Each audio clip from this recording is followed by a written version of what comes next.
చరణాం ధ్యాయేత్ పరేదంబికాం. హరి ఓం. పరమేశ్వర స్వరూపమైన సభకి నమస్కారం.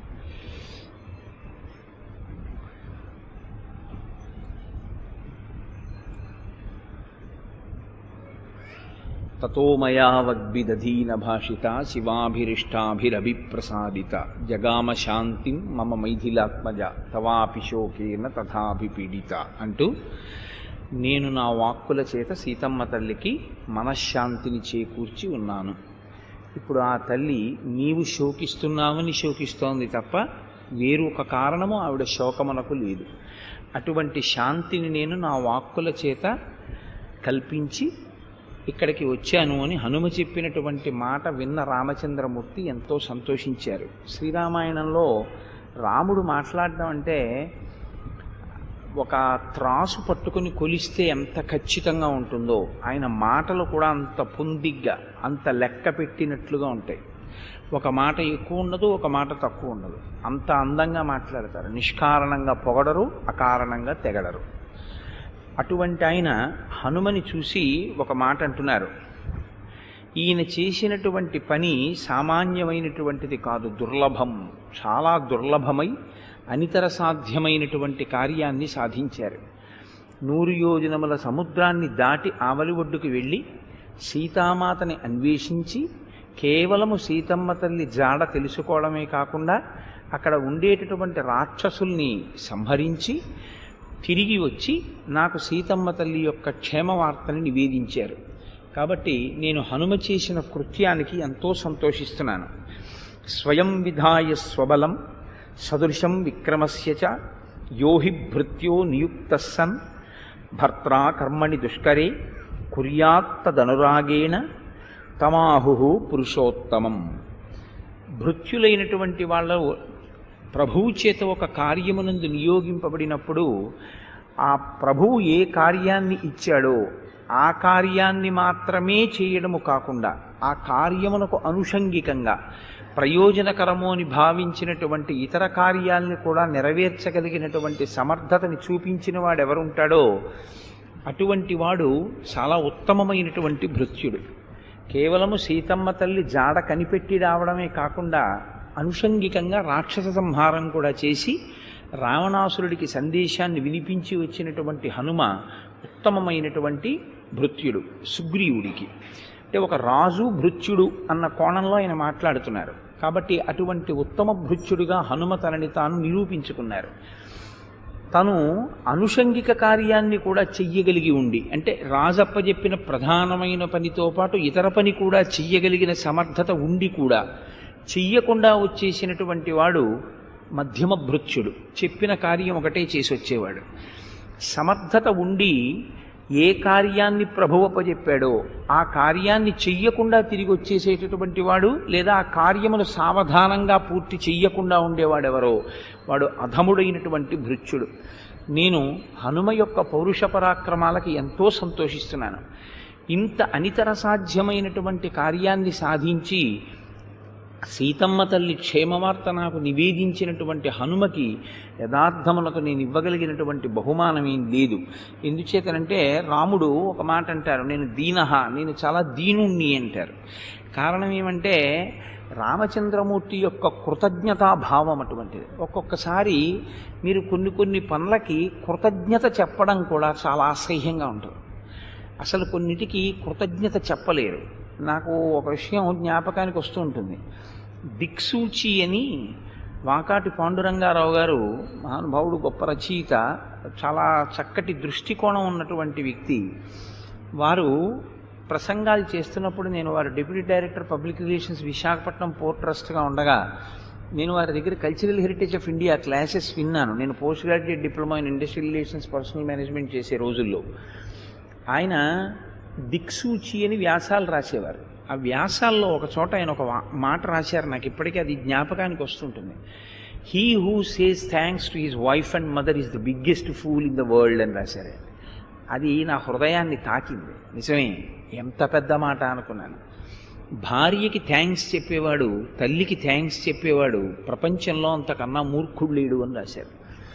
నిజమే, భార్యకి థ్యాంక్స్ చెప్పడానికి ఏమిచ్చి కృతజ్ఞత చెప్తావు? ఎక్కడో పుట్టిన పిల్ల కేవలం తనని నమ్ముకుని అందరినీ వదిలి వచ్చేసి ఆఖరికి ఆడది కోరుకునేటటువంటి చాలా గొప్ప కోరిక ఏమిటంటే ఆయన చేతిలో నేను వెళ్ళిపోవాలంటుంది తప్ప ఆయన చేతిలో నేను వెళ్ళిపోవాలనకుండా సృష్టిలో నేనుండగా ఆయన వెళ్ళిపోవాలనేటటువంటి ఆడవాళ్ళు ఉండరు. కానీ ఒకసారి పరమాచార్య స్వామి వారు మెచ్చుకున్నారు అలా అన్న ఒక ఆడవారిని. అలాంటి ఆ అసాధారణమైనటువంటి సంఘటన ఒక్కసారి జరిగింది. కంచికామకోటి పీఠంలో బాగా వృద్ధులైపోయారు. అప్పటికి పరమాచార్య స్వామి వారు కూర్చుని ఉండగా ఒక తల్లి వచ్చి, నేను జీవించి ఉండగా నా భర్త వెళ్ళిపోవాలని నన్ను ఆశీర్వచనం చేయండి అన్నారు. అలా చెయ్యనన్నారు ఆయన. అలా చెప్పకూడదు, తప్పది. ఏ ఆడది కోరకూడదు. ఎందుకు కోరేవని అడిగారు. అడిగితే ఆవిడంది, పరమ మూర్ఖత్వంతో ఉంటారు, పిల్లల్లో ఒక్క బిడ్డతో సరిగ్గా పడదు, అందరితోనూ దెబ్బలాటే, అనారోగ్యం. నేను వెళ్ళిపోతే ఆయన జీవితం ఏమైపోతుందో అని బెంగ. అందుకని ఆయన ముందు వెళ్ళిపోయి వెంటనే నేను వెళ్ళిపోవాలని నన్ను అనుగ్రహించండి అని. ఆయన ఆశీర్వదించలేదు, ఆయన తథాస్తు అనలేదు. కానీ ఆవిడ వెళ్ళిపోయాక అన్నారు ఆయన, చూశారా సనాతన ధర్మంలో ఆడవాళ్ళు ఎంత ప్రేమిస్తారో భర్తని, అందుకు కదా ఆడదాని వల్ల నెలకి కురిసే 3 వానల్లో ఒక వాన పాతివ్రత్యము కలిగిన స్త్రీ వల్ల అని సనాతన ధర్మంలో నిర్ణయించారు అన్నారు. కాబట్టి కృతజ్ఞత చెప్పడం అనేటటువంటిది ఒక్కొక్కసారి ఏదో బహుమాన రూపంలో ఉంటుంది, ఒక్కొక్కసారి నోటితో ఉంటుంది, ఒక్కొక్కసారి మీరు అసలు కృతజ్ఞతని ఆవిష్కరించడం అనేటటువంటిది మీకు చెయ్యగలము అన్న ఆలోచనే రాకూడదు. కొందరి విషయంలో మీరు చేయలేరు, అది సాధ్యమయ్యే పని కాదు. తల్లికి, తండ్రికి, భార్యకి, గురువు గారికి, వీళ్ళకి కృతజ్ఞత ఏం చేస్తారు? అది కృతజ్ఞత చెప్పలేరు మీరు. కాబట్టి రామచంద్రమూర్తికి కృతజ్ఞ అని ఒక బిరుదునామం అంటే ఆయన యొక్క గౌణము, ఆయన ఒక గుణముగా చెప్తారు. అటువంటి కృతజ్ఞుడైన రామచంద్రమూర్తి ఇంత మహత్కార్యాన్ని చేసి వచ్చినటువంటి హనుమకి ఎలా కృతజ్ఞత చెప్పాలి? ఏమిస్తే కృతజ్ఞత చెప్పినట్టు? ఇప్పుడు కాదులేవయ్యా, ఇంకో కొద్ది రోజుల్లో పట్టాభిషేకం అయిపోతుంది, నాకు వెళ్ళిపోతానుగా కోసల రాజ్యానికి, అప్పుడు నీకేమి ఇవ్వాలో నేను ఇస్తాననాలి, నీకు అర్ధరాజ్యం ఇస్తాననాలి, లేకపోతే నీకు మణులు ఇస్తాను, మాణిక్యాలు ఇస్తాననాలి. ఆయన ఇవేం అనలేదు. నేను నీకు ఇవ్వగలిగిన స్థితిలో ఉన్నవాడను కాను, దీనుణ్ణి. కాబట్టి నేను నీకు ఏమిస్తానో తెలుసా? కృతజ్ఞత అన్నది వెల్లువిత్తిన భావము అని మీరు గ్రహించవలసి ఉంటుంది. నోటితో ఏదో యాంత్రికంగా చాలా థ్యాంక్స్ అండి అన్నం వేరు.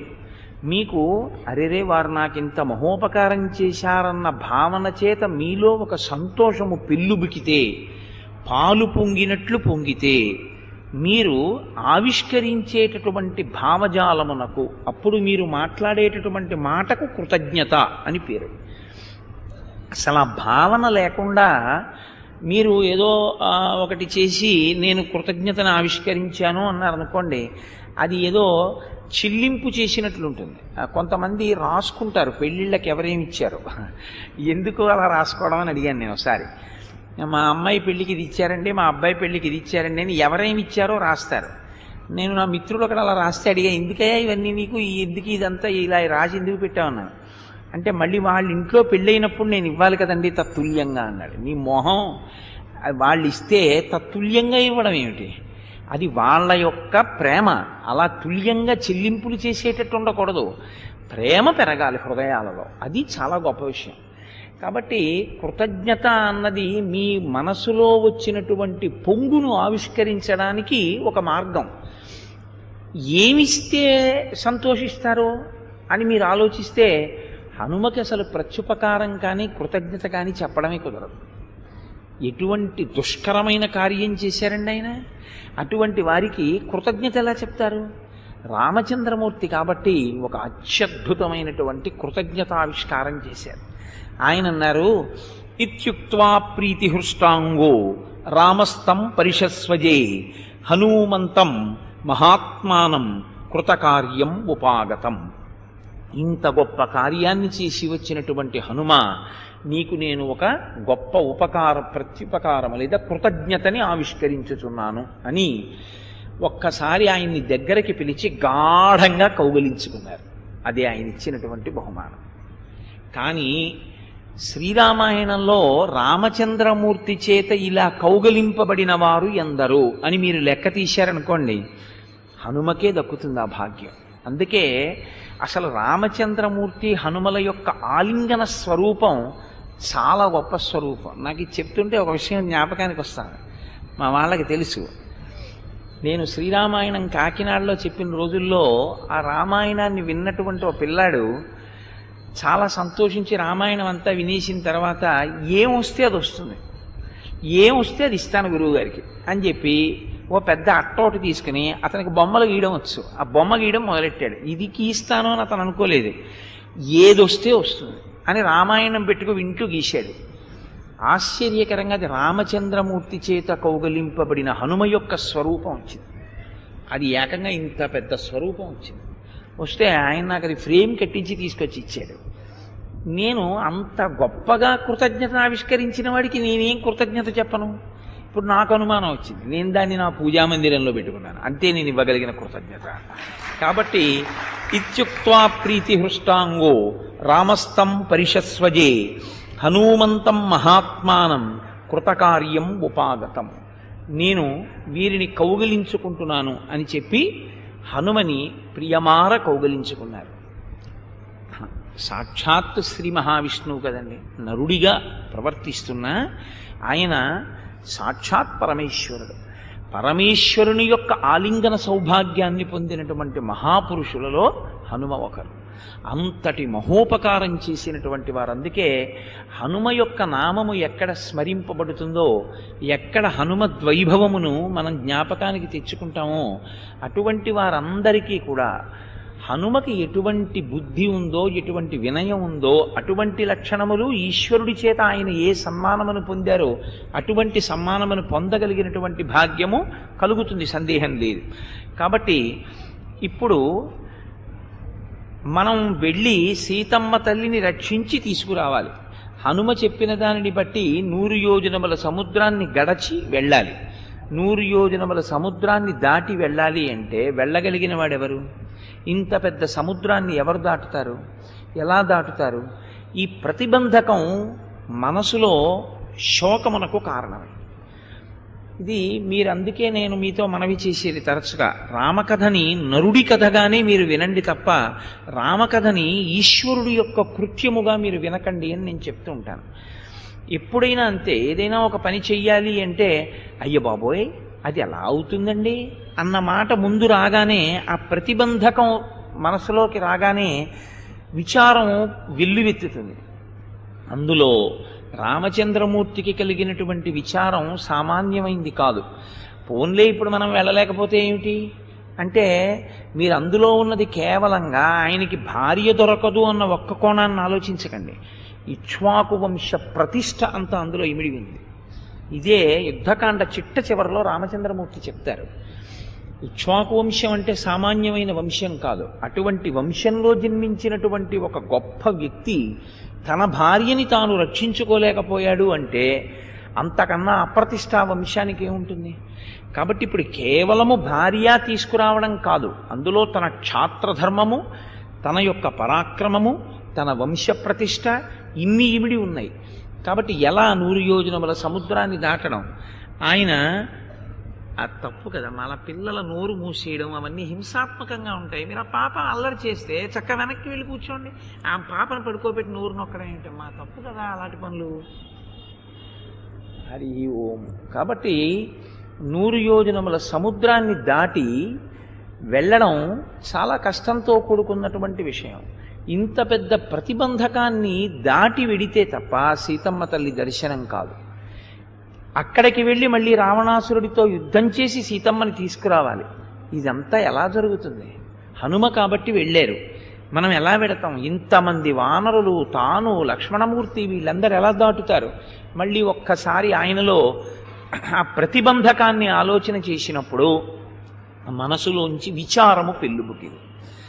ఆయన వెంటనే అంటారు, అప్పుడు సుగ్రీవుడు మంచి మిత్రుడు, అందుకే జీవితంలో ఎప్పుడూ కూడా ఒక మంచి మిత్రుడు ఉండాలి అంటారు. మిత్రుడు వేరు, స్నేహితుడు వేరు. మీరు ఈ రెండిటికి తేడా తెలుసుకోవాలి. స్నేహితులు ఎంతమంది అయినా ఉండొచ్చు, మిత్రుడు మాత్రం చాలా జాగ్రత్తగా మీరు నిర్ణయించుకుని ఈయన నా మిత్రుడిని పరిచయం చేయాలి. ఎవరిని పడితే వాళ్ళని తీసుకెళ్ళి ఈయన నా మిత్రుడండి అని చెప్పకూడదు. మితము నుంచి ఋతములోకి తీసుకెళ్ళగలిగిన వాడైతే మిత్రుడు. స్నేహము అంటే అంటుకుని ఉండడం, కనపడితే సంతోషంగా పలకరించుకుంటారు, మంచిదే, నేనేం దాన్ని తప్పు పట్టట్లేదు, కానీ అక్కడ వరకే స్నేహం. దాని వలన మీరు ఏదో కొత్తగా ఎదుగుదల సాధించడం అనేటటువంటిది కుదరదు. ఇద్దరూ కలిసి ఓ రైతు బజార్కి వెళ్ళొచ్చు, లేకపోతే ఏమైనా నాకు ఇవాళ ఆఫీసులో కొంచెం పనుంది, నువ్వు రిజర్వేషన్ టికెట్ తెచ్చిపెట్టచ్చు అని చెప్పచ్చు, అక్కడ వరకే. కానీ మిత్రుడు వేరు.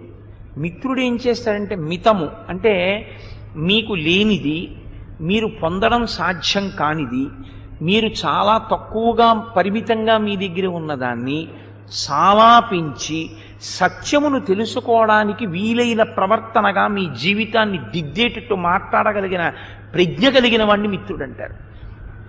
మితము నుండి ఋతమునకు తీసుకెడతాడు. అందుకే మనం ఎప్పుడూ ఒక మాట అంటాం, నివేదన చేసినా మనం భోజనం చేస్తున్నా సత్యం త్వర్తేన పరిశించామి, సత్యము ఋతమగుగాక. రాత్రి అయితే ఋతం త్వా సత్యేన పరిశించామి, ఋతము సత్యమగుగాక. పగటిపూటైతే సత్యం త్వర్తేన పరిశించామి అనాలి, రాత్రి అయితే ఋతం త్వా సత్యేన పరిశించామి అనాలి. ఋతము చేత సత్యమును తెలుసుకోవాలి. అంటే ఇందులో ఉండి దీని వలన దీన్ని ఆధారం చేసుకుని దీన్ని ఉపకరణంగా ధర్మాన్ని పట్టుకుని మారుతున్న ధర్మాల్లో బాగా ఉంచుకుని మారని సత్యములోకి ప్రవేశించాలి.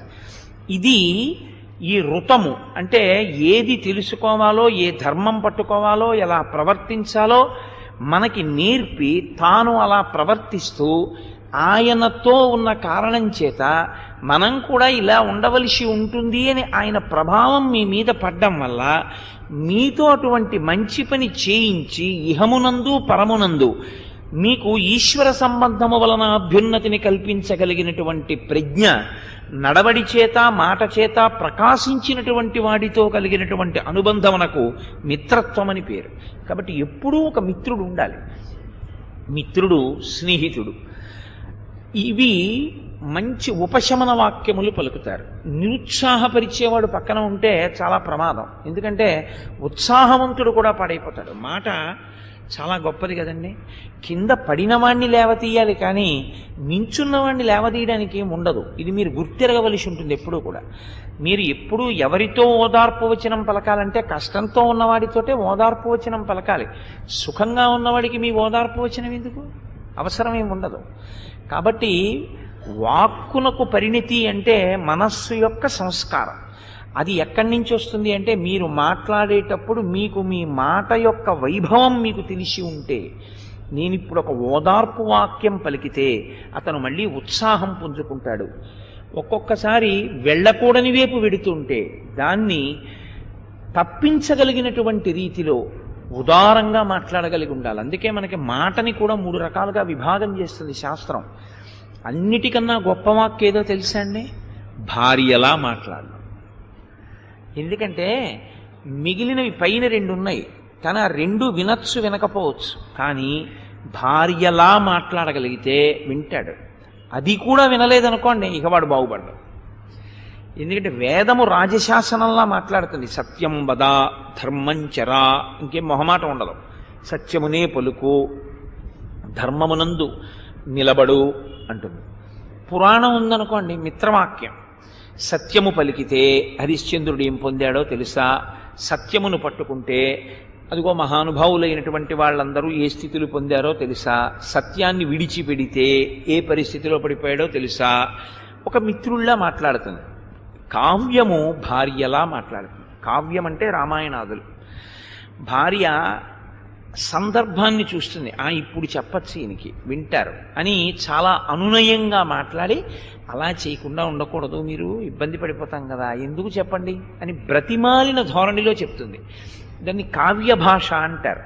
కావ్య భాష భార్య చెప్పే భాషలో ఉంటుంది. అందుకే చాలా అనునయంగా మాట్లాడతాయి కావ్యాలు. కావ్యాలు పరుషమైన భాష ఉండదు, అందుకే ఎక్కడో తప్ప అసలు అటువంటి పదప్రయోగం చెయ్యరు.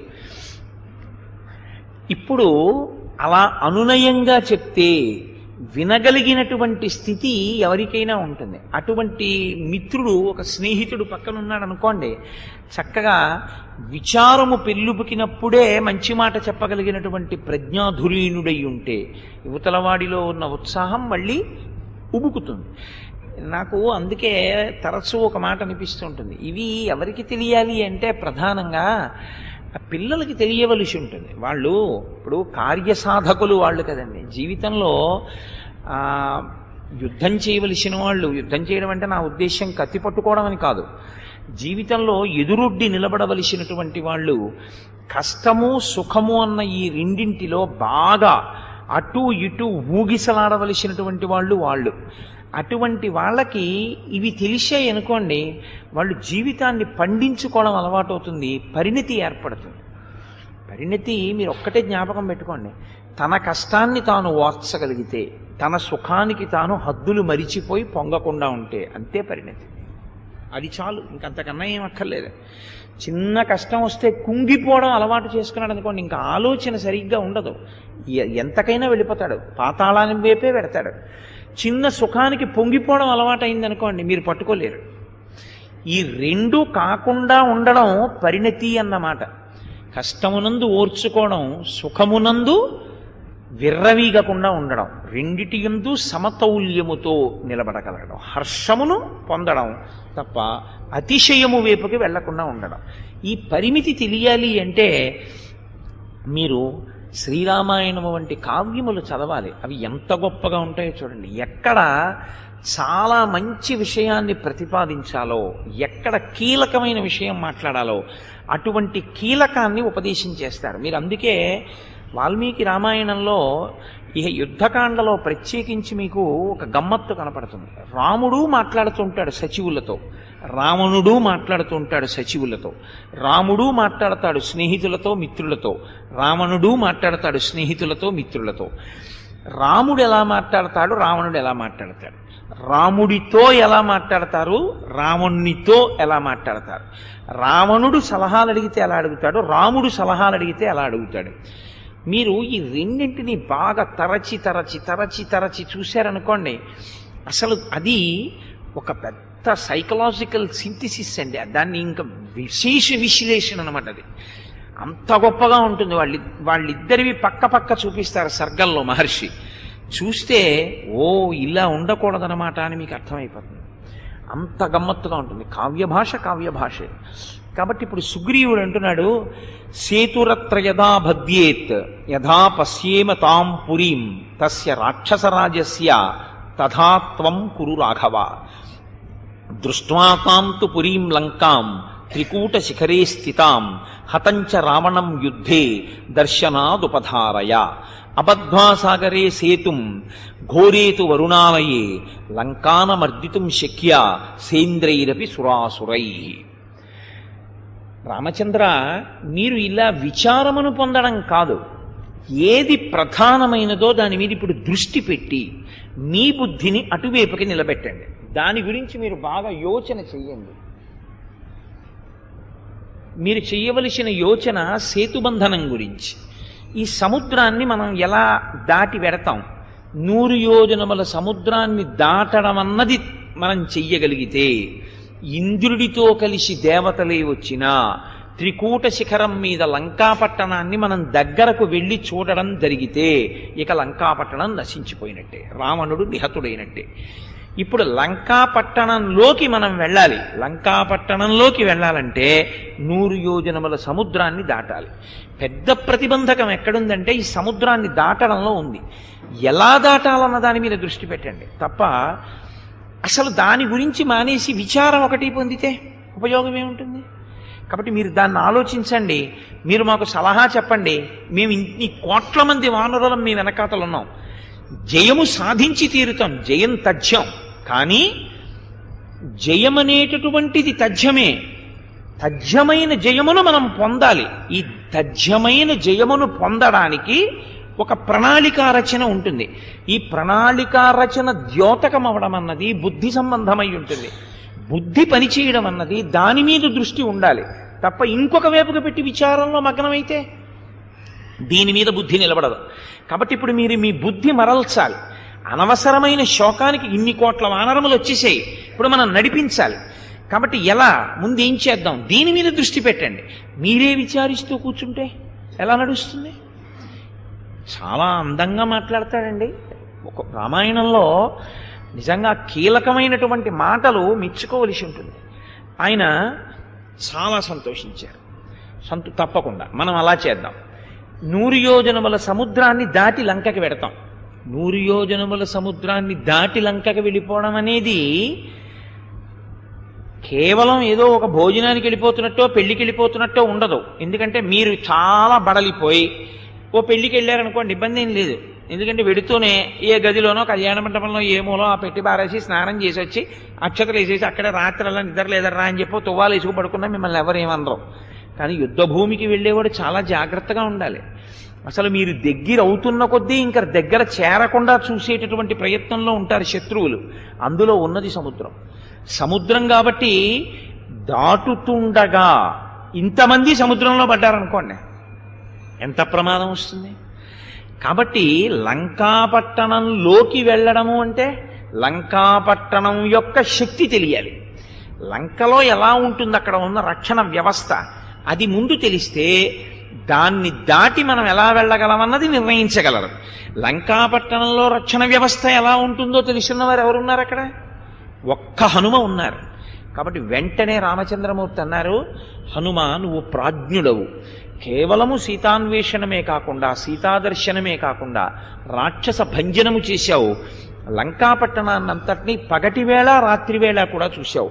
కాబట్టి నాకు లంకాపట్టణం యొక్క రక్షణ వ్యవస్థ గురించి తెలియచెయ్యి. హనుమ రాముడు ఎంత గొప్పగా మాట్లాడతాడో హనుమ అంత గొప్పగానూ మాట్లాడతారు.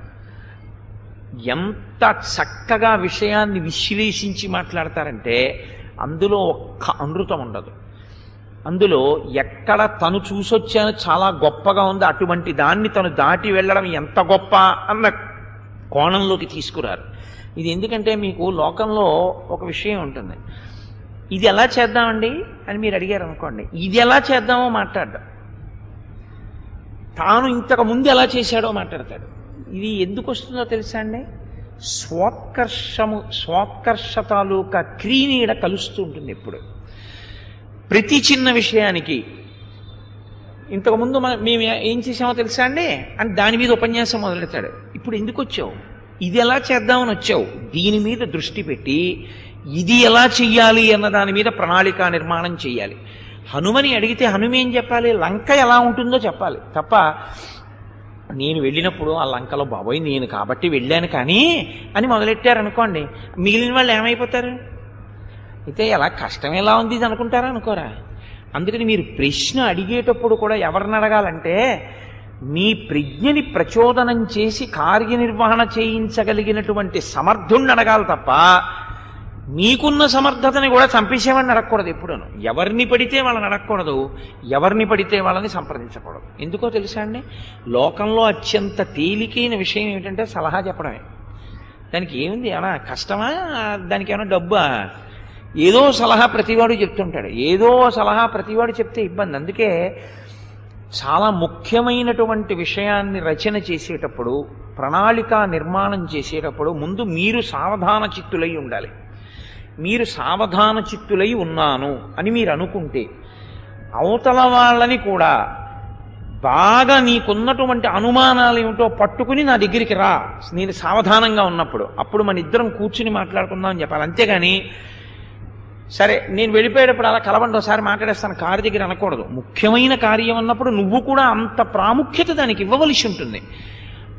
హనుమ మాట్లాడితే అలా ఉంటుంది. ఆయన ఒక జవాబు చెప్తే రాముడు ఎంత ప్రాముఖ్యత ఇచ్చి అడిగారో హనుమ జవాబు చెప్పడం కూడా అంత అందంగానూ చెప్తారు. నాకు ఇదే అనిపిస్తూ ఉంటుంది తరచుగా. అసలు నిజంగా ఆఫీస్ మేనేజ్మెంట్లో ఒక ముఖ్యమైన స్ట్రాటజీ, ఒక వ్యూహరచన చేసేటప్పుడు ఒక బాస్ అండ్ అన్ అసిస్టెంట్, ఒక అధికారి, ఆయన కింద ఉండేటటువంటి సహాయకుడు, ఎంత చక్కగా మాట్లాడుకోవలసి ఉంటుంది సమయం వృధా కాకుండా అన్నది రాముడు హనుమ మాట్లాడుకోవడం చూస్తే యుద్ధకాండలో చాలా గొప్పగా కనపడుతుంది. ఆయన అంటారు, లంకా పునిర్నిరాలంబ దేవదుర్గా భయావహ నాదేయం పార్వతం వాణ్యం కృత్రిమంచ చతుర్విధం. రామ, 4 విధములైనటువంటి దుర్గములు లంకలో ఉన్నాయి. అటువంటిది అనితర సాధ్యముగా ఉంటుంది. అది శత్రుభయానకమై ఉంటుంది. నాదేయం నది చేత రక్షింపబడుతూ ఉంటుంది. పర్వతముల చేత రక్షింపబడుతూ ఉంటుంది. ఎందుకంటే నదీ దుర్గము, గిరిదుర్గము, కృత్రిమ దుర్గము, వనదుర్గము అని 4 రకాలుగా ఉంటాయి దుర్గాలు. ఇవి సహజ రక్షణ ఇస్తుంటాయి. మీరు ఎప్పుడైనా హంపి విజయనగరం వెళ్ళి చూస్తే మీకు కనపడుతుంది. కొండల చేత రక్షింపబడుతుంటుంది. తుంగభద్రా నది పక్కన ప్రవహిస్తుంటుంది. అప్పుడు ఏమవుతుందంటే అగట్టలు అని నిర్మిస్తారు కోటకి అగట్ట అంటే మీరు కోటలోకి ప్రవేశించడం సాధ్యం కాదు. ఉత్తప్పుడు గుర్రాలు, ఏనుగులు, మనుష్యులు లోపలికి వెళ్ళిపోవడం కోసమని ఇక్కడి నుంచి దగ్గరగా అదిగో అవతల రోడ్డు వరకు అనుకోండి, మీకు తెలియనిది కాదు, అయినా నేనేదో చాపల్యం కొద్దీ చెప్పడం, ఇక్కడ నుంచి అక్కడ వరకు ఎత్తేస్తే ఎత్తివేయబడేటటువంటి చెక్కల లాంటి వాటితో నిర్మాణం చేస్తారు. శత్రువులు యుద్ధానికి వస్తున్నారు అన్నప్పుడు ఏం చేస్తారంటే ఇవన్నీ తాళ్లతో ఇలా పైకి తీసేస్తారు. తీసేసి పక్కన నదీ ప్రవాహం ఉంటుంది. ఎప్పటికప్పుడు నీళ్లు పెడదామన్నారనుకోండి, వాడు వేసంకాలంలో యుద్ధానికి వచ్చాడనుకోండి, బకెట్ నీళ్లు మీకే లేకపోతే అగట్టలో ఏం పోస్తారు? అగట్ట అంటే అక్కడ వరకు ఒక నుయ్యంత లోతులో ఉంటుంది. దీని మీద చెక్క వేసి తిరుగుతారు. ఆ చెక్క పైకి ఎత్తేస్తారు. ఎత్తి ఆ నదీ జలాల్ని వదిలిపెట్టేస్తారు. వదిలిపెట్టి ఇప్పుడు వాటిల్లోకి మొసళ్ళని విడిచిపెడతారు. విడిచిపెడితే అవతలవాడు ఎక్కడి వరకు వస్తాడంటే అక్కడ వరకే వస్తాడు.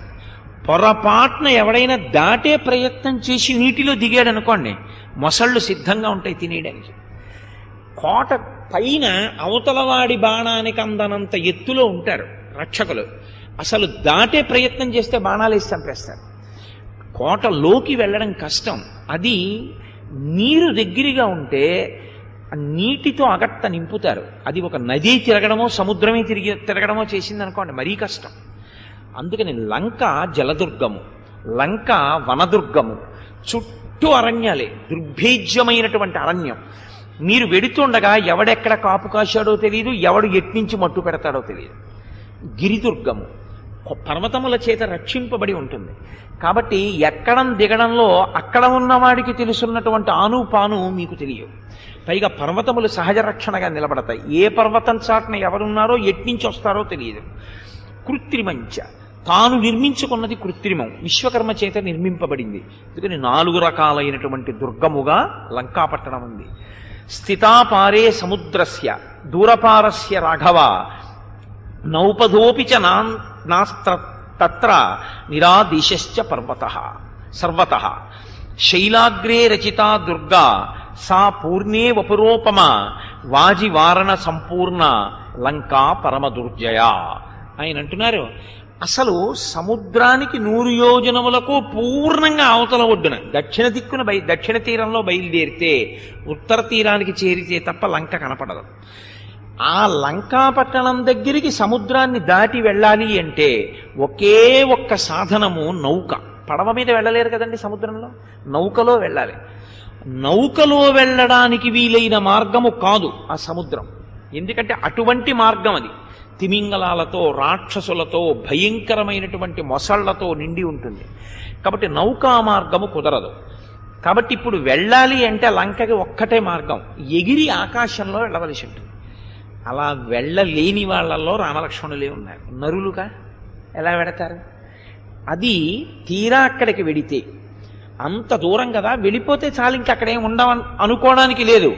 కోట్ల రాక్షస బలంతో, ఏనుగులతో, గుర్రములతో, విచ్చుకత్తులు పట్టుకున్న రక్షకులతో లంక నిండిపోయి ఉంటుంది. వాళ్ళు ఎప్పుడు యుద్ధోన్మాదులై ఉంటారు. అక్కడికి మనం వెళ్ళి వాళ్ళతో యుద్ధం చేయాలి. వాళ్ళు మన దగ్గరికి రావడం వేరు, మనం వాళ్ళ దగ్గరికి వెళ్ళడం వేరు. అసలు వెళ్ళడమే ఇంత కష్టం. వెళ్ళి యుద్ధం చేసి మట్టు పెట్టి వెనక్కి రావాలి. కాబట్టి రామ లంకాపట్టణానికి చేరడం అన్నది మాత్రం చాలా కష్టమైన విషయం. ఎందుకు ఈ మాటలు చెప్తున్నారంటే, ఉన్నది ఉన్నట్లుగా తెలిసున్నవారు తానొక్కరే కనుక ఉన్నది ఉన్నట్లు చెప్పకపోతే దానికి తగిన ప్రణాళికా రచన చేయడం సాధ్యం కాదు. ఇప్పుడు దాని 4 ద్వారములు చెప్పారు. 4 ద్వారముల దగ్గర కోట్ల మంది రాక్షసులు ఎప్పుడూ విచ్చుకత్తులు పట్టుకుని ఉంటారు. శతఘ్నులు, లోహ నిర్మితములైనటువంటి తలుపులు, బంగారము, వజ్రవైడూర్యములు, ముత్యములు, పగడములు, మాణిక్యములు పొదగబడినటువంటి లంక, అనేకమైనటువంటి యంత్రములు పెట్టబడి ఉంటాయి. పట్టణం అంతా శత్రు దుర్భేజ్యంగా తయారు చేయబడి ఉంది. కాబట్టి నేను చూసినటువంటి లంకాపట్టణం గురించి మీకు వివరణ చేశాను. కాబట్టి మీరు ఒక సుముహూర్తాన్ని నిర్ణయం చేసి మన బలగాలు ఎలా కదలాలో మీరు నిర్ణయం చెయ్యండి. ఇది ఆయన యొక్క వినయం. మీరు ఒక విషయాన్ని ఇందులో జ్ఞాపకం పెట్టుకోవలసి ఉంటుంది. ఒక సుముహూర్త నిర్ణయం కార్యసాధనకి ఎంత అవసరమో కూడా రామాయణం చెప్పకనే చెప్తుంది. అందుకే జ్యోతిష శాస్త్రం గురించి 1కి 10 మార్లు రామాయణంలో ప్రస్తావన వస్తుంది. ఇప్పుడు రామచంద్రమూర్తి అన్నారు, అస్మిన్ ముహూర్తే విజయే ప్రాప్తే మధ్యం దివాకరే సీతాం హృత్వా తుమే జాతు క్వాసౌ యస్యతి యస్యతః ఉత్తరా ఫల్గుణీ హ్యద్య శ్వస్తు హస్తేన యోక్ష్యతే అభిప్రయామ సుగ్రీవ సర్వానీక సమావృతాః. ఇప్పుడు హనుమ నాతో మాట్లాడినటువంటి ఈ సమయం ఏదుందో అది మధ్యాహ్న సమయం. సూర్యుడు మధ్యాహ్న కాలమనందు చేరవలసినటువంటి ప్రదేశాన్ని ఆకాశంలో చేరి ఉన్నాడు. ఈ ముహూర్తం, ఈ ఉన్న సమయం విజయము అని పేరు. కాబట్టి ఇప్పుడు బయలుదేరితే విజయం కలుగుతుంది. పైగా ఇప్పుడు ఉత్తర ఫల్గుణీ నక్షత్రం ఉంది, తర్వాత హస్త నక్షత్రం వస్తుంది. ప్రయాణానికి అనుకూలమైన నక్షత్రాలు. ఈ క్షణంలో ముహూర్తం మంచిది, ప్రయాణం మొదలు పెడదాం అంత గొప్ప కార్యం మీద అని అనుకోగానే నాకు కొన్ని నిమిత్తములు కనపడుతున్నాయి. ఈ నిమిత్తముల చేత నాకు శుభం కలుగుతుందని, విజయం సాధించగలనని నాకు అనిపిస్తోంది. కాబట్టి మనం వెంటనే బయలుదేరదాం. ఇప్పుడు వ్యూహరచన ఎవరు చెయ్యాలి? రామచంద్రమూర్తి చెయ్యాలి. కాబట్టి ఆయన అన్నారు, అగ్రేయాతు బలస్యాస్య నీలో మార్గం అవేక్షితం వృతః శతసహస్రేణ వానరాణాం తరస్వినాం. ఈ వానర సైన్యానికి అంతటికీ కూడా 1,00,000 మంది వానరులతో నీలుడు వెడుతూ ఉంటాడు. నీలుడు వెడుతున్నప్పుడు ఆయన ఒక విషయాన్ని చాలా జాగ్రత్తగా గమనిస్తూ ఉండాలి. ఆయన ముందు వెడుతూ ఎక్కడ ఆగాలో ఆయన చెప్పాలి. ఆయన ఎక్కడ ఆగమని చెప్తాడో అక్కడ సైన్యం అంతా ఆగిపోతుంది. ఎక్కడ సైన్యం ఆగమని చెప్తాడో అక్కడ కేవలం ఆగడం కాదు, వాళ్ళు భోజనం చేయడమో, పళ్ళు తినడమో, కాయలు తినడమో, తేనె తాగడమో, నీళ్లు తాగడమో చెయ్యవలసి ఉంటుంది. కాబట్టి ఇప్పుడు ఎంతసేపు కదలవలసి ఉంటుంది? ఈ కదిలేటప్పుడు ఎంతసేపు కదిలితే బడలిక కలుగుతుంది? బడలిక కలిగిన తరువాత శరీరానికి ఒక ధర్మం ఉంది. కాబట్టి దీనికి ఆకలి కలిగితే, దాహం వేస్తే అప్పుడు ఆ ఆగిన ప్రదేశంలో ఉత్తినే కూర్చుని వెళ్ళిపోవడం కాదు, సమయహరణం కావడం కాదు. ఏదో ఇన్ని గంటలు ప్రయాణం చేసి ఆగితే అక్కడ సమృద్ధిగా ఇన్ని కోట్ల వానరములకు పళ్ళు దొరుకుతాయా, కందమూలములు దొరుకుతాయా, తేనె దొరుకుతుందా, నీళ్లు ఉన్నాయా, ఇవన్నీ చూడాలి. ఇవన్నీ చూడడం కాదు నీలుడా. మనం ఒకసారి కదిలాము అనగానే గూఢచారి అన్నవాడి లక్షణం ఏంటంటే మన కంటికి కనపడకుండా వాడు మన కదలికలు కనిపెడతాడు. వాడు కదలికలు కనిపెడితే ఏం చేస్తాడంటే అసలు శత్రు సైన్యాన్ని తన దాకా వచ్చే వరకు ఆగడం, ఈ లోపల మట్టు పెడతాడు. తేలిక మార్గం ఏమిటంటే ఏ ప్రాణి అయినా ఆహారం తినాలి, నీళ్లు తాగాలి. కాబట్టి ఆహారాన్నైనా విషపూరితం చేస్తాడు, నీటినైనా విషపూరితం చేస్తాడు. కాబట్టి నీటిలో విషం కలిపేస్తే ఇంత దూరం వెళ్ళిన తర్వాత ఆగచ్చు, ఇక్కడ చెరువు బాగుంది, ఇక్కడ పళ్ళు బాగున్నాయి అని నువ్వు నిర్ణయం చేసి సైన్యాన్ని ఆపితే సైన్యం అంతా నీళ్లు తాగి పళ్ళు తింటే మొత్తం సైన్యం ఒక్క ముహూర్తంలో మరణిస్తుంది. కాబట్టి నీవు ఎక్కడ ఆపుతావు అన్నది ఎవ్వరికీ తెలియకూడదు, అంత జాగ్రత్తగా నడిపించాలి. నీవు ఇక్కడ ఆపుతావు అనుకుంటే ముందుగా నువ్వు వెళ్ళిపోవలసి ఉంటుంది. వెళ్ళిపోయి ఇక్కడ సైన్యం కదిలేటప్పుడు సముద్రం దాకా వెళ్ళడానికి ఇన్ని రోజులు పడుతుంది, ఇన్ని గంటల తర్వాత ఇక్కడ ఆగుతుంది, ఇక్కడ ఆగితే నీళ్లు తాగుతుంది, ఇక్కడ పళ్ళు తింటుంది, అంటే నీకు 1,00,000 మంది సైనికులను అందుకు ఇచ్చాం. వెంటనే ఆ జలాశయానికి కాపు పెట్టాలి. ఆ పర్వతం మీద చెట్ల మీదకి ఎవరైనా గూఢచారులు ఏమైనా వస్తున్నారా పరిశీలనకి కొంతమందిని ఉంచాలి. అడుగడుగున కదిలి వెనక వస్తున్నటువంటి సైన్యం తన భద్రత తాను చూసుకోదు. నువ్వు ఎక్కడ ఆగమని చెప్పావో అక్కడ ఆగి తింటుంది, తాగుతుంది. అక్కడ భద్రంగా ఉండేటట్టు చూడవలసినటువంటి పరిస్థితి నీది. కాబట్టి సుశిక్షితుడు కనుక, బుద్ధి కలిగిన వాడివి కనుక, వెనక ఉన్న సైన్యాన్ని రక్షించగలిగిన వాడివి కనుక నిన్ను సేనాగ్రభాగంలో పెడుతున్నాను. నువ్వు ముందు వెడుతుండు 1,00,000 మంది సైనికులతో, వానరులతో వెళ్ళు. రామచంద్రమూర్తి వ్యూహరచన అంటే అలా ఉంటుంది. ఒక ఊరిరిగింపు వెళ్ళడం అంటే అలా వెళ్ళాలి, యథాలాపంగా వెళ్ళకూడదు. ఊరిరిగింపు ఎప్పుడు, ఊరిరిగింపుకి ఫార్మేషన్ ఉంటుంది. ఎలా పడితే అలా వెళ్ళినవి ఉత్సవాలకు ఊరిరిగింపులు అనరు, అలా వెళ్ళకూడదు. 8 గంటలకు ఊరేగింపు పెడుతుందండి అన్నారనుకోండి, ఎక్కడి నుంచి పెడుతుందండి అన్నారనుకోండి, రామనామ క్షేత్రంలో బయలుదేరుతున్నామండి అన్నారనుకోండి, మీ అందరినీ వెళ్ళి అక్కడి నించోమ్మంటే మీరందరూ ఏం చేస్తారు? ఏదో పెద్ద గుంపు కింద నిలబడతారు. అక్కడి నుంచి నేను ఒక కారు వేసుకొచ్చి కారులో కూర్చుని వచ్చేయండి అని నేను పెళ్లి కొడుకులా మెల్లిగా కారులో మంగళవాయిద్యాలు ఎట్టుకుని నేను ఎడుతున్నాను అనుకోండి, మీ అందరూ వెనకాల వస్తున్నారు అనుకోండి, నాకే అందులో వాటర్ బాటిల్ ఎడతారు, వాటర్ తాగేసి ఇంకా అక్కడి నుంచి నేనేమో అందులో 2 యాపిల్ పళ్ళు తినేసి మీ ప్రారంధానికి మీరు రెండని చెప్పి ఎండ ఉందో కొండ ఉందో నాకు తెలియదు, లోపల ఏసీ వేసుకుని నేను ముందు ఎడుతున్నాను అనుకోండి, ఓ గంట నడిచాక మీరేమంటారు? వీడిలో రామాయణం చెప్పింది, వీడికి మనం నీళ్లు తాగామో పండ్లు తిన్నామో ఏమిటో తిరిగి వాడు ఏసీ కారు ఎక్కాడు కాబట్టి అలా తిప్పుతున్నాడు మనని తప్ప, మనం నీళ్లు తాగామో మనం తిన్నామో పడిపోతామో కళ్ళు తిరుగుతాయో ఎన్నింటికి బయలుదేరాలో వీడికేం అక్కర్లేదంటారు. ఊరిరిగింపు అంటే దానికి ఒక లక్షణం ఉంటుంది. ముందు ఊరి పెద్దలు నడవాలి. ఊరి పెద్దలు లేకుండా ఊరిరిగింపు వెళ్ళకూడదు.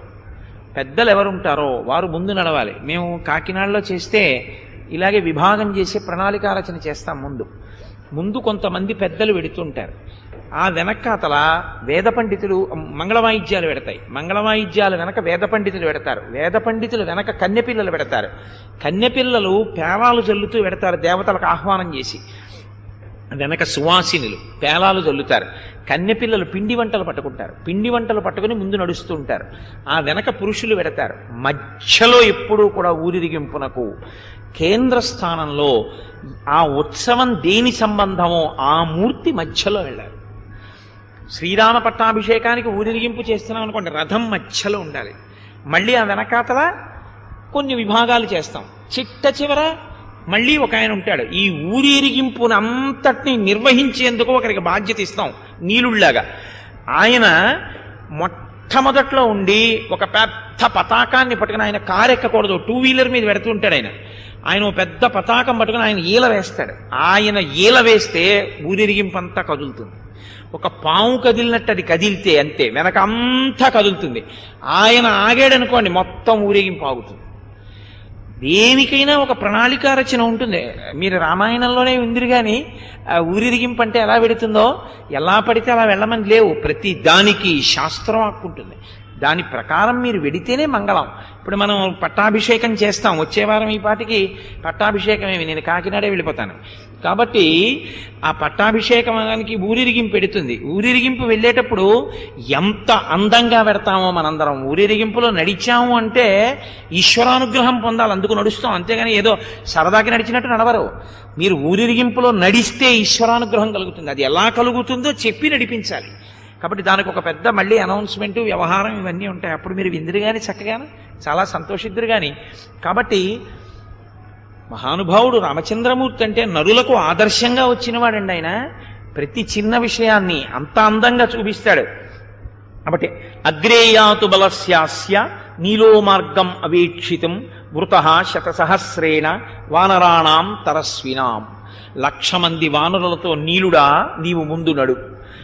యుద్ధానికి బయలుదేరేటప్పుడు చాలా మంది కావాలి, అక్కడ కోట్ల మంది ఉన్నారు కదా అని ఎవరిని పడితే వాళ్ళని తీసుకురావద్దు. బాలురు కాని, వృద్ధులు కాని, అనారోగ్యంతో ఉన్నవాళ్ళు కాని, వీళ్ళ ముగ్గురిని తీసుకురావద్దు. ఎందుకంటే వీళ్ళు తొందరపాటుగా ఉంటారు. వృద్ధులు మార్గాయాసం తట్టుకోలేరు, అనారోగ్యంతో ఉన్నవాళ్ళు యుద్ధానికి సిద్ధంగా ఉండలేరు. మనం తీరా బయలుదేరి వెళ్ళిన తర్వాత అనారోగ్యంతో ఉన్నవాడికి ఏదో అనారోగ్యం పెరిగిపోయింది అనుకోండి, ఇప్పుడు ఆయన్ని వెనక్కి తీసుకొచ్చేవాడు ఎవడో, లేకపోతే ఆయన చెట్టు కింద పడుకోబెట్టి ఏం చెయ్యాలి, ఈ గొడవతో సరిపోతుంది. సాధారణంగా తీర్థయాత్రకి వెళ్ళే వాళ్ళందరూ పప్పులో కాలేసేది అక్కడే. తీర్థయాత్ర పెట్టామని 2 బస్సులు వేసామని పేర్లు తీసుకుంటారు. అందులో సీనియర్ సిటిజన్ టికెట్లు 85, 93 ఇచ్చేస్తారు. మీ మందులు మీరు తెచ్చుకోండి అంటారు. మీ మందులు మీరు తెచ్చుకోండి అన్న తర్వాత ఇద్దరికి అకస్మాత్తుగా పడిపోయారనుకోండి, నీరసం వచ్చి, మీరు వెళ్ళిపోతారా బస్సు ఎక్కి? మీరు ఆగాలా? ఎవరు ఆగాలి? అక్కడ వస్తాయి గొడవలు. ఓం అని 2 స్టేషన్లు దాటరు. ఎవరు తీసుకురమ్మన్నారండి? ఆవిడ ఎలా వచ్చేసిందండి, అంత పెద్ద ఆవిడ, ఆయన ఎలా వచ్చేసాడండి, వచ్చేస్తే మాత్రం మీరు ఎలా తీసుకొచ్చారండి, ఆయన పెట్టి ఎవరు పట్టుకుంటారండి, ఇప్పుడు ఆయన పెట్టిపోయింది. గొడవలన్నీ దీనికే కారణం. ఒక తీర్థయాత్ర అంటే ఆ తీర్థయాత్రకి అనుకూలంగా శరీరం ఉంటుందా, అక్కడ పరిస్థితి ఏమిటి, అక్కడ గదులు ఏమిటి, వసతి, సరే అవన్నీ వేరు విషయాలు. కాబట్టి అది దూరదృష్టి. అలా ఆలోచించగలిగినటువంటి శక్తి ఉంటేనే నడిపించగలడు. దక్షత అంటారు. లేకపోతే ఏమవుతుందో తెలుసా అండి, నాయకుణ్ణి బట్టి చచ్చిపోతారు వెనక వాళ్ళు. మీరు రామాయణంలో చూతురు కానీ యుద్ధం జరిగింది, రాక్షసులందరూ చచ్చిపోయారు, వానరుల్లో ఒక్కడూ చచ్చిపోలేదు, అందరూ బతికే ఉన్నారు. అది ఎలా కుదురుతుందండి? యుద్ధకాండలో వానరులు కూడా చచ్చిపోయారు. మరి వీళ్ళందరూ ఎలా బతికారు? ఎందుకు బతికారో మీరు విందురు కానీ, యుద్ధకాండే వింటున్నారుగా, వస్తుంది అక్కడ విందురు కానీ. నాయకుణ్ణి బట్టి వెనకనున్న వాళ్ళ యొక్క రక్షణ ఉంటుంది. కాబట్టి అటువంటి వారిని తీసుకురాకండి. వృషభుడు వానర సైన్యానికి అంతటికీ కూడా కుడి పక్కన ఉండాలి. కుడి పార్శ్వాన్నంతటికీ కూడా రక్షకుడు ఆయన. ఈ పార్శ్వము శత్రువుల చేత దెబ్బ తినకుండా, కేవలం ఆపదొచ్చాక వీళ్ళు యుద్ధం చేయడం కాదు, ముందు చాలా జాగ్రత్తగా అటువైపు ఎవ్వరూ రావట్లేదు కదా అని చూసుకోవాలంటే, సైన్యం ఇలా నడుస్తుంటే ఇక్కడి నుంచి కొన్ని మైళ్ళ దూరం వరకు శత్రు సైన్యం ఏది అట్నుంచి రావట్లేదని కుడివైపు కదులుతూ చూసుకుంటూ ఉండాలి. కాబట్టి ఆ కుడివైపు రక్షించడానికి వృషభుణ్ణి నియమిస్తున్నాను. అలాగే ఎడమవైపు సైన్యాన్ని రక్షించడానికి గంధమాదనుణ్ణి నియమిస్తున్నాను. ఐరావతం మీద కూర్చుని ఇంద్రుడు ఎలా వెడతాడో అలా సైన్యం మధ్యలో హనుమ యొక్క భుజముల మీద కూర్చుని నేను నడుస్తాను. యువరాజు అయినటువంటి అంగదుని యొక్క భుజముల మీద కూర్చుని మహానుభావుడు లక్ష్మణమూర్తి వెడతారు. పల్లకీలో రాజు అయినటువంటి సుగ్రీవుడు వస్తాడు. రాజు రాజే, ఆయన మర్యాద చూశారా? సుగ్రీవుడు పల్లకీలో వస్తాడు, నేను హనుమ భుజాల మీద కూర్చుని వెడతాను. నేనంటే రాముడు. కాబట్టి ఇలా విభాగం చేసి వేగదర్శి సుషేణుడు వీళ్ళిద్దరూ కూడా సైన్యానికి వెనక భాగంలో ఉంటారు. అన్నిటికన్నా అత్యంత ప్రమాదకరమైనటువంటిది అదే, వెనక నుంచే వస్తాయి ఉపద్రవాలన్నీ. కాబట్టి ఇద్దరిని నియమించారు అక్కడ. అందున బాగా సుశిక్షితులు, వృద్ధులు, అనుభవం కలిగినటువంటి వారు, యుద్ధంలో దొంగ దెబ్బ అంటే ఎలా ఉంటుందో తెలుసున్నవారు. అందులో వెడుతున్నది రావణాసురుడితో యుద్ధానికి. ఎదర ఎన్ని మాయలు చేస్తాడో మీరు చూద్దరు కానీ అసలు యుద్ధం మొదలవదు, మాయ మొదలవుతుంది. రావణాసురుడు అంటేనే అంత, రాముడంటే ఇంత. ఆయనది ధర్మయుద్ధం, అసలు ఆయనదంతా అధర్మయుద్ధం రావణాసురుడిది. కాబట్టి వెనక భాగం నుంచి జాంబవంతుడు, సుషేణుడు, వేగదర్శి ఈ ముగ్గురు వస్తారు. జాంబవంతుడు అంటే ఎప్పటివాడండి? మీకు చెప్పాను కదా, ఎన్ని యుగాలు ఉన్నాడు, బ్రహ్మగారి యొక్క మానసపుత్రుడు. అటువంటి మహావృద్ధుడు, శక్తివంతుడు, బాగా పట్టుకోగలిగినవాడు, ప్రజ్ఞావంతుడు, అనుభవశాలి కనుక ఈయన, సుషేణుడు మొదలైనటువంటి వాళ్ళు వెనకనుంటారు అని ముగ్గురిని శరీరానికి సైన్యానికి వెనక భాగంలో నియమించారు. నియమించి మనందరం కూడా బయలుదేరదాం, ఇదే ముహూర్తం, బయలుదేరండి అన్నారు. అంతే, నీలుడు వెళ్ళిపోయాడు, సైన్యం ఎక్కడాగాలో చూస్తున్నాడు. ఎప్పుడైనా సరే అన్ని విధములుగా కట్టుదిట్టమైన ఏర్పాటు చేసి ఉన్నారు అనేటప్పటికీ ఉండే ఉత్సాహం వేరు. ఏమీ లేకుండా బయలుదేరిపోవడం వేరు. ఇప్పుడు ముహూర్తం లేచిపోండి అనలేదు రాముడు. ఇప్పుడు ముహూర్తం పదండి, కానీ ఎంత జాగ్రత్తగా పకడ్బందీగా ప్రణాళిక రచన చేశాడో చూడండి. ఇప్పుడు వాళ్ళందరూ పరమ సంతోషంతో జై శ్రీరామచంద్రమూర్తికి జై అంటూ బయలుదేరారు. ఎవరి కోసం అందరూ బయలుదేరారో ఆయన కనపడుతుండాలి. ఇప్పుడు మీరు ఇది జ్ఞాపకం పెట్టుకోవాలి. ఒక ఊరేగింపు పెడుతోంది అనుకోండి, పెళ్లి కొడుకు అయితే కారులో వెళ్ళచ్చు. ఊరేగింపుని ఎవడు నిర్వహణ చేస్తున్నాడో వాడు కారెక్కి వెళ్ళిపోకూడదు. ఆయన అందరికీ కనపడేటట్టుగా అందరితో నడవాలి. ఆయన కూడా నడిస్తే ఏమవుతుందో తెలుసా అండి? ఉత్సాహం కలుగుతుంది. మీరు ఇన్నాళ్ళు ఎవరికి దగ్గరగా వెళ్ళడం కుదరలేదో ఆయనకి దగ్గరగా వెళ్ళడం కుదిరింది అనుకోండి. ఆయన రామనామం చెప్తుంటే ఆయనతో కలిసి మీకు రామనామం చెప్పడం సంతోషం అనిపించింది అనుకోండి, మీకు సంతోషంగా ఉంటుంది. పెద్దలైనటువంటి వారు, భక్తులైనటువంటి వారు ఒక ఊరేగింపులో 10 మంది అలా నడుస్తున్నారు అనుకోండి, అందరూ వాళ్ళని చూస్తూ నడుస్తారు, ఉత్సాహం వస్తుంది. అసలు పెద్దలైన వాళ్ళందరూ కార్లు ఎక్కేశారనుకోండి, అంటే పనికిమాలిన వాళ్ళం మనమే మిగిలిన చెప్పడానికే వాళ్ళు తప్ప, వాళ్ళు మాత్రం కార్లు ఎక్కిపోయారు, మనం ఇలా నడుస్తూ పోతున్నామని వాళ్ళకి ఉత్సాహం పోతుంది. వాళ్ళు ఏం చేస్తారో తెలుసా అండి, ఊరేగింపులో బయలుదేరి కనపడ్డ గుళ్ళోకి వెళ్ళిపోతారు. అందుకే మీరు చూడండి, చాలా ఊరేగింపులు ఎలా ఉంటాయో తెలుసా, ఇదే కారణం. బయలుదేరినప్పుడు చాలా మంది ఉంటారు, తిరిగి వచ్చేటప్పటికి 10వ వంతు ఉంటారు. కారణం ఏంటంటే అసహ్యం పుట్టేస్తుంది. చెప్పిన వాడికి బాధ్యతతో ఉండడు, అక్కడ కర్తవ్యనిష్ట ఉండదు. అది చూసుకోవాలి. ఎందుకు బయలుదేరుతున్నారు వానరులందరూ? నిజానికి వాళ్ళ ఆపద కాదది. వాళ్ళు రామచంద్రమూర్తి మీద భక్తితో బయలుదేరారు. ఆ రాముడు కనపడుతున్నాడు అనుకోండి, వాళ్ళకి ఉత్సాహం ఉంటుంది. అందుకే రాముడు పల్లకి ఎక్కలేక, ఆయన పల్లకీలో సుగ్రీవా నువ్వు నేను కూర్చుందాం అంటే పరమ సంతోషంగా కూర్చోమంటాడు ఆయన. సుగ్రీవుడు మోస్తాడు కూడా కావాలంటే, నేను హనుమ యొక్క భుజముల మీద కూర్చుంటాను. ఎందుకని? ఆయనకి సైన్యం అంతా బాగా వెడుతోందా లేదా ఒకసారి అందరికీ కనపడాలని అనుకున్నారనుకోండి, హనుమా అన్నారనుకోండి, అంతే మేరుమందర సంకాశౌ బభోదీప్తానల ప్రభ అంతెత్తి పెరుగుతారు. ఒక్కసారి అందరికీ కనపడి ఉత్సాహపరచచ్చు, ఎగురుతారు, తీసుకెడతారు. ఎటు కావాలంటే అటు వెళ్ళడానికి వీలుగా ఉంటుంది, ఎప్పుడూ కనపడుతూనే ఉంటారు. కాబట్టి వాతావరణం ఎలా ఉంది, ఎట్నుంచి ఎవరు వస్తున్నారు, ఏమిటి, ఎప్పటికప్పుడు ప్రతి క్షణం వ్యూహాన్ని నిర్ణయించుకోవడానికి అవకాశం ఉంటుంది. కాబట్టి తాను హనుమ భుజముల మీద కూర్చుని వెళ్ళారు. మోసేవాడు నీకేం కూర్చుంటావు, మొయ్యొద్దు అనేవాడి భుజాలు ఎక్కకూడదు. నిత్యోత్సాహి, పరమభక్తుడు, దాన్ని సంతోషంగా స్వీకరించేవాడై ఉండాలి. కాబట్టి హనుమ భుజముల మీద కూర్చున్నారు. రాముడంటే రాముడేనండి, రాముడు ఏం చేసినా అలా ఉంటుంది. శ్రీరామాయణంలో రాముడు ఏది చేసినా దాన్ని మీరు ఆదర్శంగా స్వీకరిస్తే మీరు చేసే ఏ పనైనా ఆదర్శంగానే ఉంటుంది. మీరు అదొక్కటే జ్ఞాపకం పెట్టుకోండి. మీరు చేసే పని ఆదర్శంగా ఎందుకుంటుందో తెలుసా? ఒక్కటే కారణం, అది మీరు చేస్తున్న పని కాదు, రాముణ్ణి ఆదర్శంగా తీసుకుని చేస్తున్న పని. మీరు చేస్తున్న పని అని మీరు చేశారనుకోండి, బుద్ధి వైక్లభ్యం అందులోకి వస్తుంది. కాబట్టి ఇప్పుడు చక్కగా బయలుదేరారు, పరమ సంతోషంగా. ఎంత సంతోషంగా బయలుదేరారంటే వాళ్ళుట ఉత్సాహంలో ఒకళ్ళనొకళ్ళు ఎత్తి కింద పారేసుకుంటున్నారు.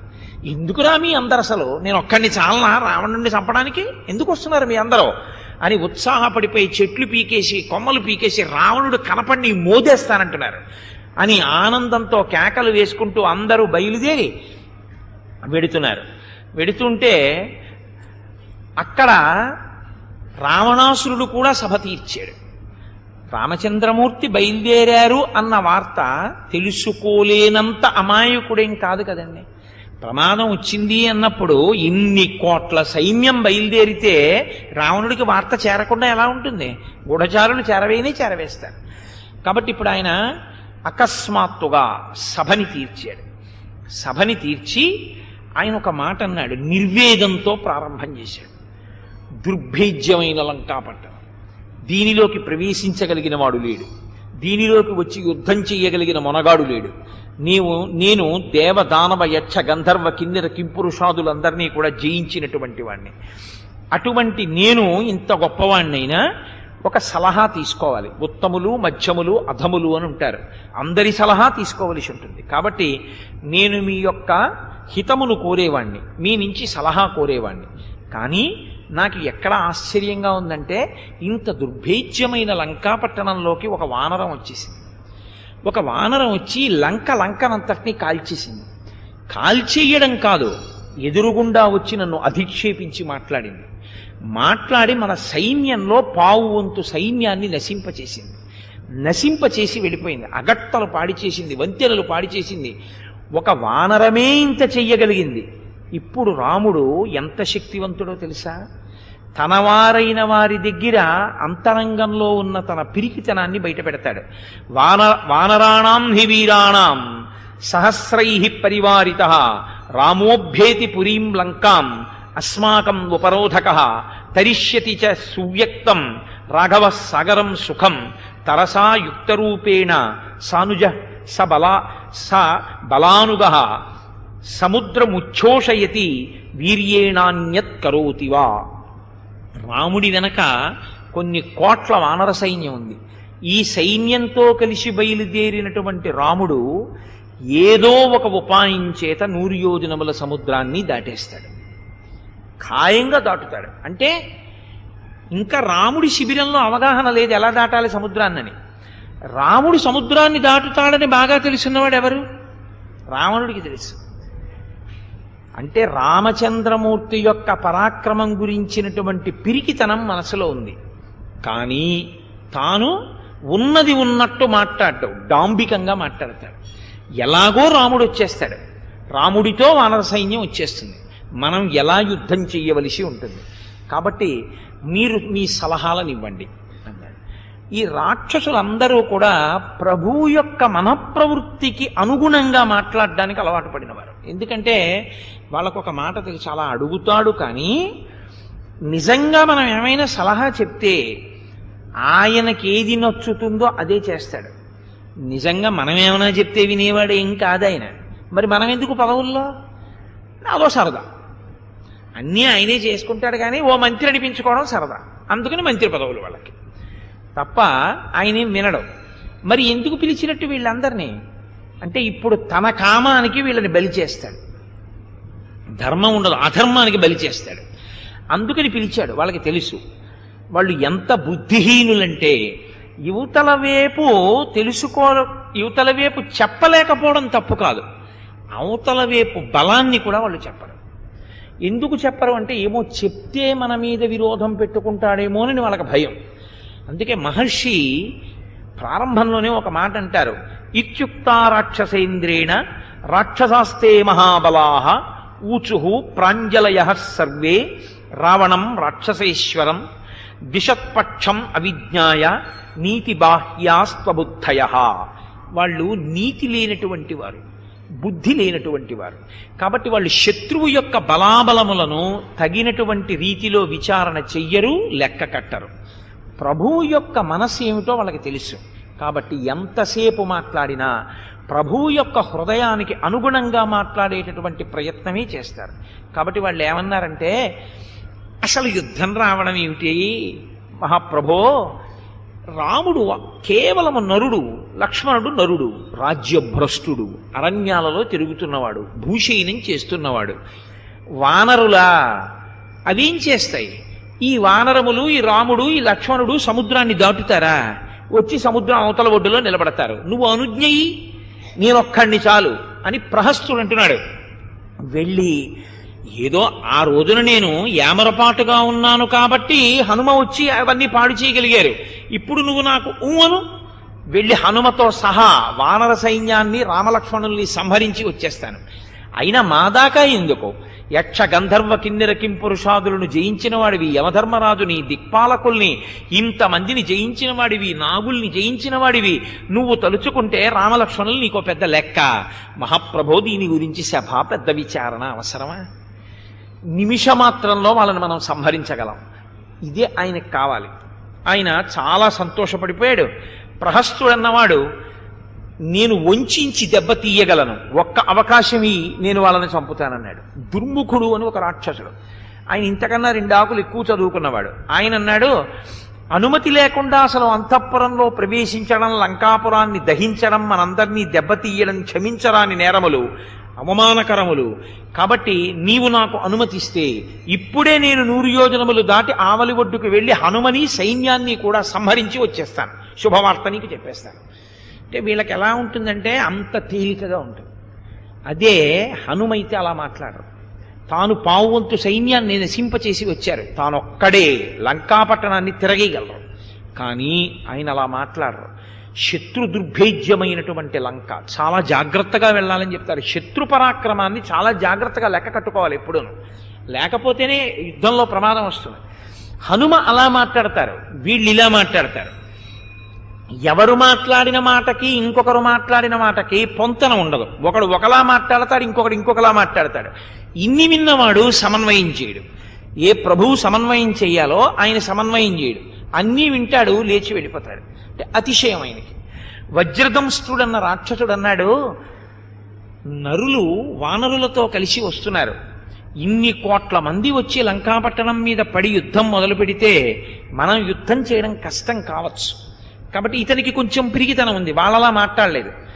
కాబట్టి మహాప్రభో మీరు అనుమతిస్తే మనం కామరూపులం, రాక్షసులందరం వానర రూపాలు పొందుతాం, పొంది వానర సైన్యంలో కలిసిపోతాం. కోట్ల వానర సైన్యం ఉంది కాబట్టి గుర్తుపట్టరు, వెనకాతల కలిసిపోతాం. కలిసిపోయి వాళ్ళు సముద్రాన్ని దాటడానికి ఏదైనా ఉపాయాన్ని పన్నితే, వాళ్ళు సముద్ర మధ్యంలో దాకా వచ్చిన తరువాత వాళ్ళు దాటడానికి ఏ ఉపకరణాన్ని ఎంచుకున్నారో దాన్ని సముద్రంలో ముంచేస్తాం, సైన్యం అంతా సముద్రంలో పడిపోతుంది. అథవా వాళ్ళు దాటి వచ్చిన అకస్మాత్తుగా మేము రాక్షస రూపాలు పొంది సైన్యంలో కలిసిపోయి ఉన్నాం కాబట్టి వాళ్ళందరినీ సంహరిస్తాం. ఇది తేలిక. కాబట్టి నువ్వు అనుజ్ఞయి, మేం వెళ్ళి అలా సంహరిస్తా ఉన్నారు. కుంభకర్ణుని యొక్క కుమారుడు నికుంభుడు, వజ్రహనువు, వాళ్ళందరూ కూడా వెంటనే కోపంతో అసలు ఊగిపోయారు. వాళ్ళందరూ వాళ్ళొక పెద్ద లెక్క, నువ్వు అనుమతి మేము వెళ్ళి చంపేస్తాం, ఏమిటో అంత తేలిక అన్నట్టు రామలక్ష్మణ